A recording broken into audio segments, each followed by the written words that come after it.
মাত্র 10 টাকা ডিম দিয়ে কিভাবে আমরা এত সুন্দর এত সুস্বাদু বিস্কিট বানিয়েছি পুরো প্রসেসটি লাস্ট পর্যন্ত দেখতে থাকুন।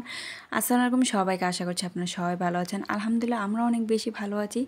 তো প্রথমে ভিডিওটি শুরু করে নিলাম।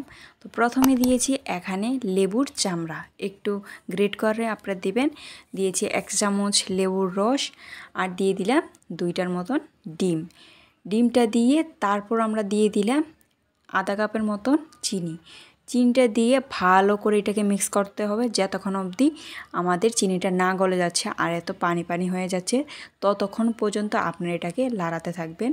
তারপর দিয়ে দিচ্ছি স্বাদ পরিমাণ মতো একটু লবণটা দিয়ে একটু ভালো করে মিক্স করে দিয়ে দিলাম এখানে ময়দাটা দিয়েছি। প্রথম দিয়েছি আমি 1 বাটির মতন, তারপর প্রয়োজন ছিল আরেকটু, তারপর দিয়ে দিলাম আরেকটু ময়দাটা দিয়ে ভালো করে আমরা একটু মিক্স করে নিলাম।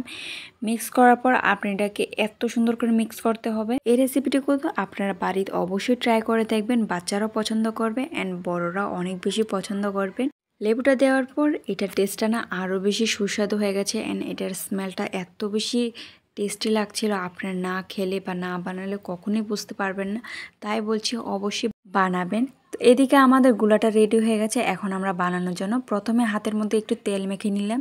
তেল মেখে এটাকে হাতে নিয়ে যে কোনো শেপের আপনারা দেখে নেন, যে কোনো শেপে আপনারা বানাতে পারবেন।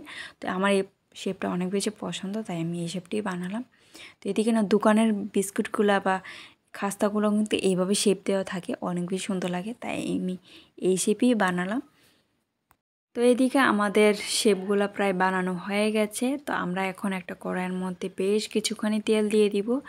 তেলটা দিয়ে এটাকে গরম করে নেব। প্রথমে গরম করে নেওয়ার পর যখন আমরা বিস্কুটের গোলাটা দিব তখন এটাকে অনেক মিডিয়াম করে দেবেন, না হলে কিন্তু আমাদের বিস্কুটগুলো উপর থেকে হয়ে যাবে কিন্তু ভিতর থেকে এটা কাঁচাই থেকে যাবে। তাই বলছি মিডিয়াম রাখতে হবে। মিডিয়াম রেখে তারপর দেখবেন এটা আস্তে আস্তে ফুলে যাবে আর অনেক বেশি সুন্দর লাগবে।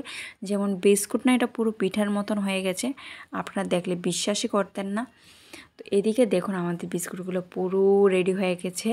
তো এইগুলোকে এখন উঠিয়ে নিন আর দেখুন ফুলে পুরো দ্বিগুণ হয়ে গেছে। আপনারা কিন্তু বিস্কুটগুলো স্টোরও করে রাখতে পারবেন, অনেক বেশি ভালো হবে চায়ের সাথে খেতে। আপনারা যারা যারা আমাদের ভিডিওতে নতুন আছেন প্লিজ আমাদের চ্যানেলটিকে কিন্তু অবশ্যই সাবস্ক্রাইব করে দেবেন। এদিকে আমাদের বিস্কুটগুলো পুরো ঠান্ডা হয়ে গেছে খাওয়ার জন্য। আরেকটা ভেঙে দেখলাম অনেক বেশি ক্রিস্পি হয়েছে। আর আজকে এই পর্যন্তই, ভালো লাগলে লাইক কমেন্ট শেয়ার করবেন। And thank you for watching.